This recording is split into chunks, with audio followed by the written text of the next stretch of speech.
Hello and welcome to another edition of the Walpole Business Spotlight Show, brought to you through the efforts of the Walpole Chamber of Commerce and Walpole Community Television. Today we have a great show lined up. What we're going to be talking about today is really about the local chambers in general and a great alliance that the Walpole Chamber got involved with the United Regional Chamber of Commerce and the Neponset Valley Chamber of Commerce, both local towns and local communities. As you know, the theme of the show and the point of the show is to bring knowledgeable, educational information to our viewers, specifically about businesses or organizations that can help our public at large. So I want to go right into introducing my guest. My first guest is Jack Lank from United Regional Chamber of Commerce. Harry, thanks for having me on today. And Thomas O'Rourke from Neponset Valley Chamber. Thank you. Thank you both for being here today. So what we'll do first is get to know a little bit about you guys and then the chamber as well. So let me start off with Jack. So Jack, where are you originally from? I grew up in Braintree. My family still lives in Braintree, and moved down to Attleboro probably in 1986. Been there for a couple of years, and was on the board of directors of the chamber for 4 years. And then they asked me if I'd be interested in taking over as the president, and that was actually 10 years ago at the end of the week. Wow. Congratulations. Thank you. Very nice. And before you were actually either on the board or became president, what were you doing prior to that? I was part owner of a mortgage company, Okay. a company called Alexander Mortgage out of Hingham. Okay. There were 4 of us involved, 9 of us in the company, and we did that for about 11 years. And then back in 2006, when the mortgage rates, as you might know, kind of taking a dip, they made me an offer here at the chamber that I couldn't say no to. So. Excellent. And as far as education goes and studies, I see I've got something highlighted here. So where did you go to college again? Went to the School of Hard Knocks. Excellent. You know, Some life experiences. Yep. That's great. And when you joined the chamber, it was in that mortgage role. Just to talk about, did that help you grow your practice or your business at the time? Absolutely. And you know, some folks will say it's easy for you to say that now because you sit at the head of the chamber, but I was involved, I've been a member of the chamber for 18 years.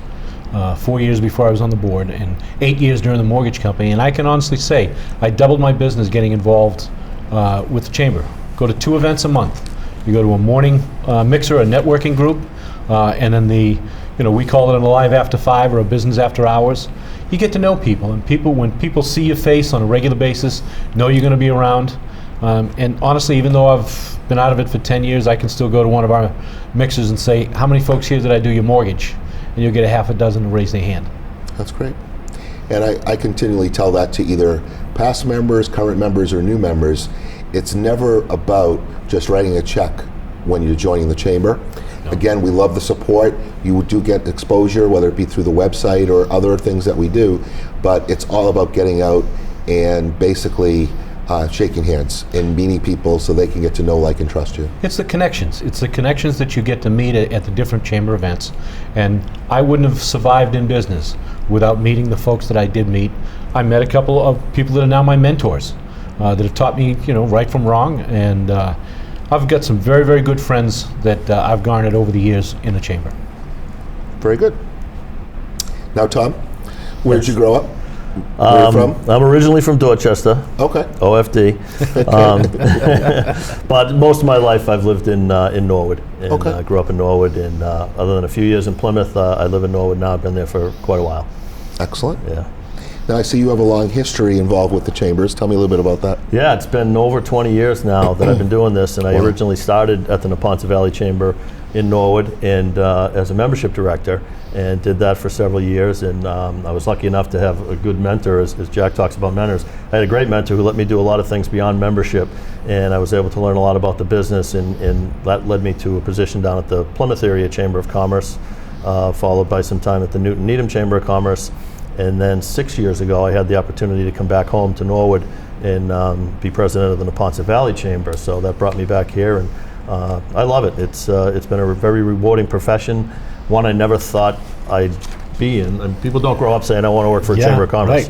Right. But those of us who get there, I think, for the most part, find it to be very rewarding. Very nice. And I see here that you went to the University of Delaware.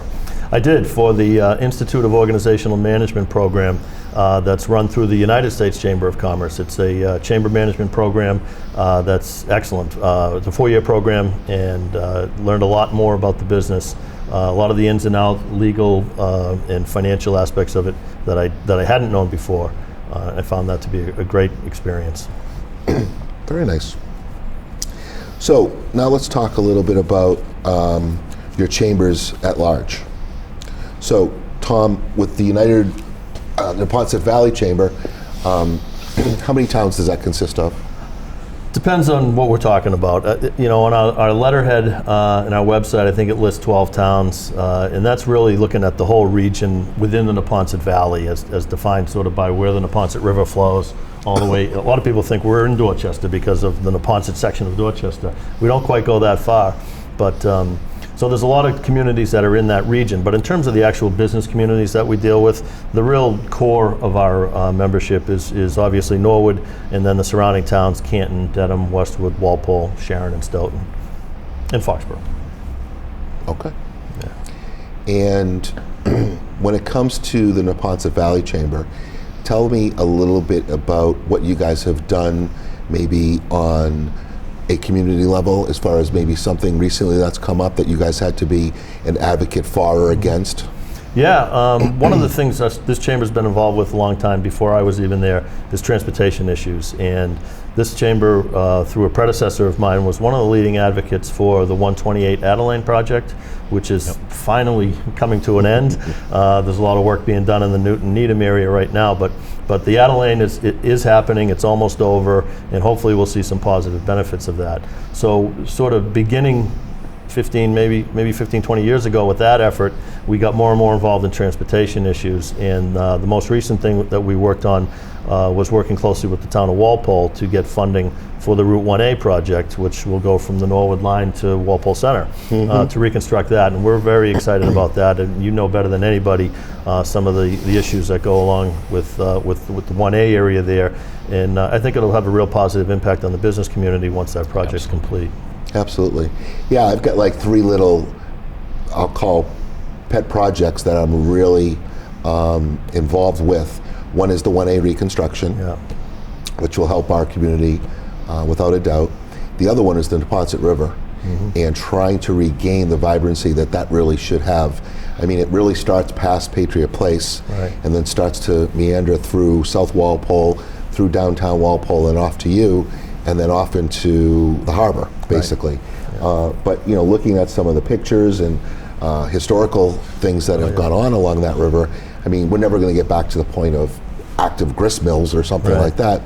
But to just get to the point where it's clean, it's larger and moving, and parents can bring their kids down for fishing. And for me, downtown Walpole, it's about getting people downtown, outside, and then doing something like fishing, and then going down to local restaurants to have a bite to eat.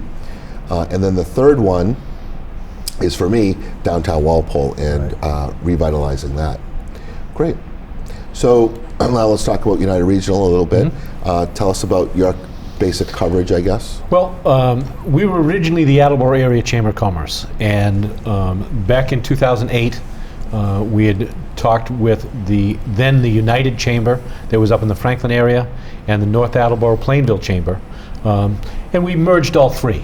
So as of probably December 2008, January 2009, we became one chamber. We made it more efficient, more cost-effective for our members, and there was some redundancy going on, and there was a little bit of competition as far as educational programs and things like that. So through about 6-7 months of negotiation, we put all 3 chambers together. We cover 16 communities, and as Tom said, do we actively pursue everything in 16? No. We don't have the staff to do that nor the time. Right? No, it'll just be impossible. A lot of times as chamber execs, you're asked to go to city council meetings or town. I couldn't go to 16 if I had to. I go to quite a few now, and that takes up a lot of nights during the week. But that's part of the job. we've been able to combine some resources. It gives us a little bit more say-so up at the State House because we have more reps, both Congress and the state, that get more involved with our chamber. So that's helped out our businesses quite a bit. And one of the biggest things that we've been involved in is the casino. There was, Which one? The Plain Ridge. Oh, okay. Plain Ridge Casino. Yep. I've actually been up in Worcester too to talk because this is the first one in Massachusetts. But it's been a boon to the area. Some people say yes, some people say no. There were 600 jobs brought. They saved the racing industry because that's the only harness racing left in New England. And that's 150 families between the horse owners, the jockeys, and all the the farms where they grow the feed and the grain and the tack shops and all that. Mm-hmm. So it's been a very good thing for this whole area. How often do they actually have live racing up there? Oh, I think they have 16 live a year, but they have simulcast. Right. So there's simulcast every day. Okay. And you can go up there anytime during the day, and there's a whole group sitting at those TVs, betting on the ponies. Again, not to really push Plain Ridge there or anything, but I've had great experiences at that place. Yeah. I've won every time, so you can't be. So we'll see. You're the one. Yeah. Are they still playing any type of casino or slots at the Raynham, the old dog track or anything like that? They're still talking about it. The tribes are working on it, but the tribes have some, let's say, historical issues that are holding them back a little bit. All right. And then, of course, there's the big one going up in Springfield. Oh, yeah, right. And then Boston eventually, right? Yeah. The one past there. That's a whole nother show, I guess. Yeah. Yes, it is. So let's talk about, the who, the what, now the why. So, Tom, why did you get involved in the chambers? Why do you do what you do? Well, the reason I got involved was because I needed a job. I was failing in the insurance industry, but I was a member of my chamber, and I had really good sales training. And the Neponset Valley Chamber was created a new position of membership director. They wanted someone to go out and sell membership to the community. And I knew the community, I had the sales experience, so I figured, why not? I'll give it a shot, and they took a chance on me, and it worked. And honestly, I loved it from day one. I would call people, I would cold call and visit people, and I found that they weren't hanging up on me, at least not as often. And they would, so I was able to make some connections and get people involved in the chamber and help the chamber grow, and I enjoyed it. But more than anything, I think I enjoyed the fact that the chamber was involved in the community, and the chamber was making a difference in the community, not just for the business owners. I mean, obviously the business people, they want to make a dollar, so if there's a return on investment, they're going to be happy. We make sure that they get that, but also giving back to the community through the different things that our chamber did, whether it was transportation issues, making sure that these projects get done, but also working with the local schools in career education for students in a variety of different ways that we help out the schools and connect nonprofits and connect business to the local government. All those little things that we do that make it a better community, that's what I really enjoyed and get a charge out of, was that, the giving back piece of it. That's awesome.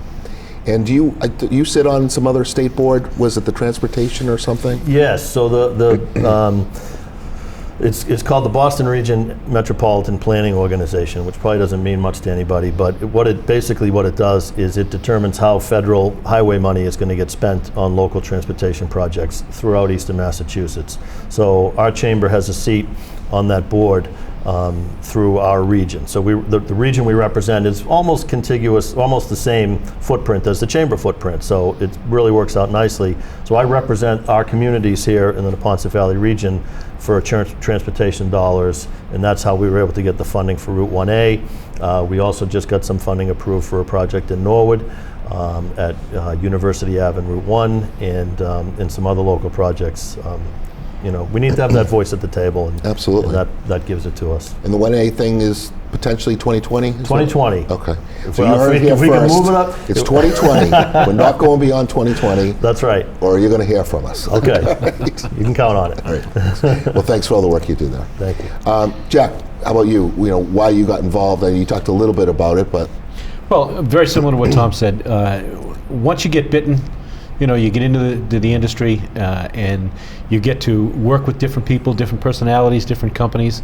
But the big deal that we get out of it, I'll speak for myself, is when you put people together to do business and you see them actually working together, doing business locally here, that's what makes it for us. Right. No offense to the rest of the country, I don't really care what goes on out in California, out in New Mexico. I care what happens right here in our little bailiwick. Sure. And when we can put people together to do business, to prosper, it not only helps the business community, the community at large. Sure. So that's what we like to do. Excellent. Shop local is a big term these days, right? Everyone talks about shop local. Chambers have been preaching that for over 100 years. That's what we were founded on, is local. Sure. Yeah. Yeah, and it's not only about the education to get that out to the community as far as shopping locally, but at the end of the day, you have somebody to be held accountable. When you're calling that 1-800 number, whether it be for a mortgage and some companies out in Texas, or for insurance and it's out in California, who's really going to be held accountable for their actions, whether it be good or bad? And I think that you can always look upon our chamber members not only to be honest and reliable on a B2C level, but because they know who's behind them. And if it's us putting their name out there and we're endorsing them, we're going to be full well aware of anything that's being done improper. That's and make right. sure that's done. And one of the things that we try and remind people, when you're shopping local and you're doing business with a local merchant, you're not paying for some CEO's trip to the Bahamas or a second home up in Vail, Colorado. Right. You're helping somebody put their kids through college, pay their everyday bills. Every one of us have been there. Everybody, we've all been involved in business for a long time. There's good years, there's bad years. We try and help the little guys. And yes, there are organizations like the U.S. Chamber that helps the big corporations. That's their job. Sure. Our job is to help the local communities and the local business owners. Right. And that business owner that's gaining that business locally, what is he doing with that profit? What is he doing with that sale? Most of them invest it right back into their companies. Absolutely. Absolutely. So, could you give me an example of maybe something else that you've done as far as advocating on the part of business owners or community at large into a political realm or something, maybe locally down in Attleboro or something?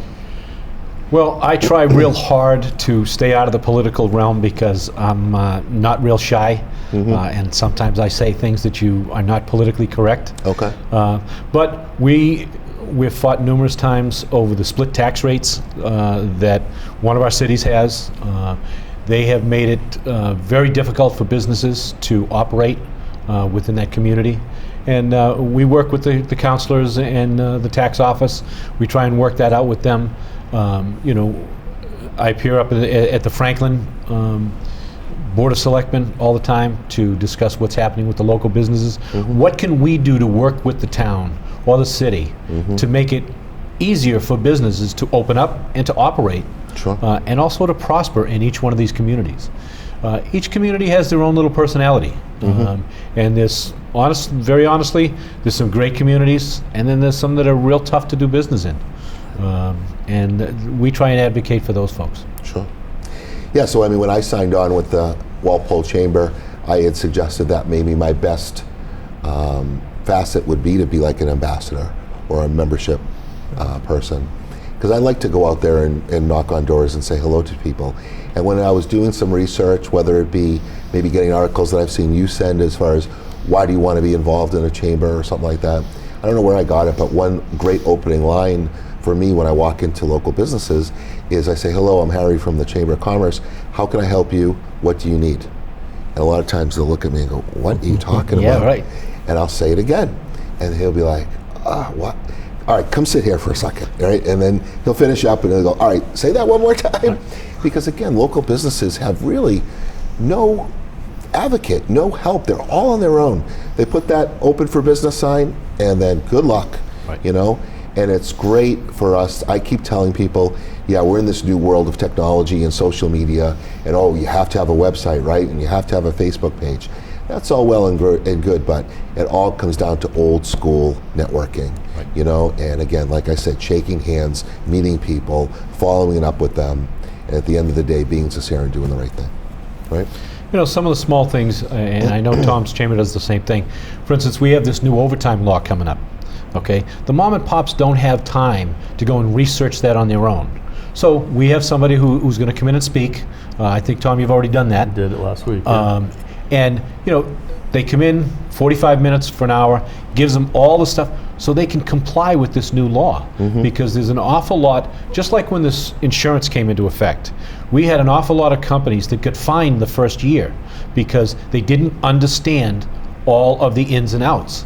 And with advocating through the chambers, and we went up and raised a little bit of a stink, they waived some of the penalties for some of the companies because, again, it wasn't explained properly by the state, and there were different interpretations. So it's those type programs that really benefit the small guys. Ours we're doing next week, as a matter of fact, but it's at night. So, if you have to be in your store or your business during the day, you can come out at night. If not, we try and do one during the day as well. We try and accommodate, we can't accommodate everybody. One of the things that I've learned in this chamber business is you can't be everything to everybody. Right. We try hard, but sometimes we just can't make everybody happy. Yeah. I hear you. And it's connecting them to resources too. I mean, a lot of times they don't know what they don't know, so you run a program like Jack's talking about to give them the information. But sometimes, we can't run a program on everything, but we know where they can get information. So if they've got questions about a new law, a new regulation, or they're having difficulty with their bookkeeping system and their software, or they're trying to figure out how to make social media work for their business, we can connect them to the people who can help them out that way. So we're that resource for them, right. At little or no cost. And another example that I've brought up with people is, I remember when I was just getting out of high school, and I was moving down the Cape for the summer, and I really had no idea where I was going. I picked up the phone and called the Barnstable Chamber of Commerce, and I said, hey, moving down there, don't have a job. Where should I go look for a job? They gave me 5 restaurants. I don't know where I'm going to live. They gave me a couple names, and I was all set. I drove up, had everything set up for me, and that's great. And I've got calls from like somebody getting some product from Russia that had a problem, and they're calling me, and where somebody lost their dog, or recently I saw some about streetlights that weren't working properly. And again, that's what we're there for, right? And our tagline now is advancing business and community. And we're trying to get more community involvement as much as we can. Because we can't do this alone. Right. We need the community. Right. Because it's the community that goes and supports all those local businesses. Absolutely. So that kind of leads us right into another great community event that's going to be upcoming soon. And prior to me talking about that, again, I want to thank you both for everything that you've tried to do as far as helping the Walpole Chamber, because we've established this alliance. I think in the past, some fences might have been up, and now I think we're all getting together and working together so we can help each other, and in turn, it helps our members. It only makes sense. Right. Your folks are going to meet people at Tom's Chamber that you're not going to meet at mine, right. And my folks are going to meet people at your chamber that are not going to meet at Tom's. We just want everybody in the area to do business together. There's no need for any right. fences, walls, or anything to be put up. Yeah, and like I was saying earlier, we had a client that called me looking for somebody in the help of marketing their business, and I looked quickly at our membership ranks, and I couldn't find the right fit there, so I went to somebody in your chamber, right. And they've been able to work together, and that's great. And again, but Walpole's somewhat unique because we're one town, one chamber, and we're the rebels, so that's what we're always going to be. Is Dedham still the Marauders? Dedham is still the Marauders, although they did just leave the Bay State League officially. Oh, really? Yeah. So I grew up in Dedham. That's why I'm asking. All right. So our next big event coming up is the Mega Business Expo at Gillette Stadium. This is going to happen on November 10th. It's open to the public and local businesses, or all businesses, and it starts at 3 p.m. and will go to about 7 p.m. So this will be the Walpole Chamber's first time taking part in this event. So I know you guys have both been involved many, many years. So tell me a little bit more about what happens and what it's all about. Tom, if you want to go first. Sure, yeah. This is a great event. It's been going on for quite some time, and it's probably one of the bigger events that any of us do. Yeah. But again, there's strength in numbers. So if any one of us did our own business expo, it'd be okay, but it's not going to draw a lot of people. But with 5 chambers combined, we'll have over 100 exhibitors. and I think around 1,000 or so people Yep. coming through the doors that day. What a great opportunity for local businesses to get in front of other business people and let them know what their products and services are. So it's really a lot of fun. It's a big event, and I think having it at Gillette Stadium is a great draw. People love to come out there and see the stadium. If nothing else, it gets them there. That's right. And then once they're in the door, have at them. And it's not just the businesses, because there's a lot of vendors that'll be there that the consumers need their products or services. So that's why we ask the public, stop in. It's free to come in.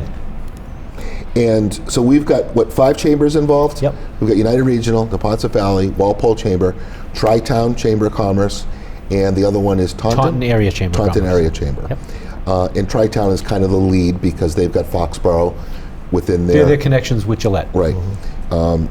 So again, the theme or the most important part is, again, it's not just for businesses, it's also for the general public. Even to the point where if you're one of those people that love to go to these things and grab all the candy and all the things, we've got It's those people. trick-or-treating for adults. It is, absolutely. And on another note with that, we're going to have Pat Patriot. Yep. He'll be there from, I think it was 3 to 5. 3 to 5. And then who do we have from 5 to 7? Before 5 to 7, I think from 4 to 6, we have some of the cheerleaders coming. Oh, okay. And then from 5 to 7, one of our vendors is going to be bringing a caricature artist during our business after hours, Okay. which we will have from 5 to 7, where people get to, share some networking time. We're going to have some hors d'oeuvres, A little bit of fast food, hors d'oeuvres, yeah. a little bit of food, And so some Pat refreshments. Patriot will be there. I know one of the booths had, who was the backup quarterback that we had? Scott Zolak. Scott Zolak was there. He was doing signatures. Andruzzi has been there. What's his first name again? Joe Andruzzi. Joe Andruzzi. He's been up there. I've got a couple autographs from him.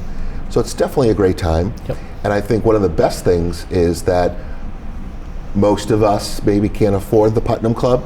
No. Okay, so I was Fitchburg State, you're Bridgewater State, you're College of Hard Knocks. So I don't think we have the 4 seats at Putnam. But again, it's a great time to be able to go up there, see what's going on, you get to see the field. It's a great time. A couple of years ago, there was a Brady sighting. Oh, really? And you could see down to the practice field, and you could was see about this big. the red shirt with the 12 on it. So Excellent. you never know, no guarantees. Right. And you never know who walks through. Yeah. A few years ago, only for a very brief time, Bob Kraft walked through. Oh, But you never know. all right. So again, just to re-inform you, Thursday, November 10th, 3 to 7.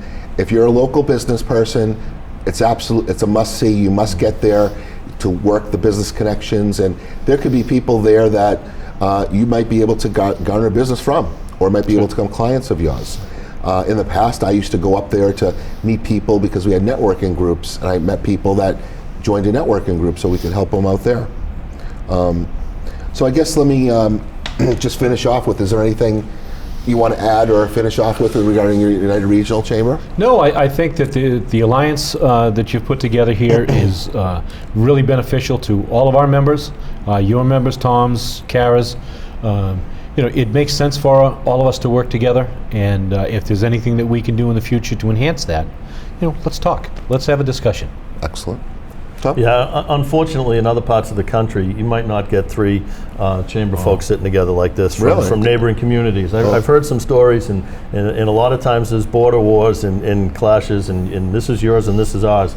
That's not the case here. We're all in this together. We all want business to succeed. That's right. Rising tide lifts all boats. So the Expo is one great example of how we can work together, and I'm sure there are others that we're open to as well. That's And great. we even allow the rebels in once in a while. Once in a while. Those rabble rousers. All right, well, that's our show today. I'd like to thank both of my guests today. Again, Jack from United Regional Chamber of Commerce, Tom from Neponset Valley Chamber of Commerce. I'm Harry from the Walpole Chamber of Commerce. I hope this show is informative. I hope that you can make it to the Business Expo. It'll be a great time. Again, we appreciate you viewing. It's all about getting education and knowledgeable information out to our community so you guys can make great buying decisions and enjoy your time in life. So again, thank you very much. Be well, be safe, have a great day. Again, want to thank Tom. Thanks a lot. Thank you, Jack. Thank you, Harry. We'll see you soon.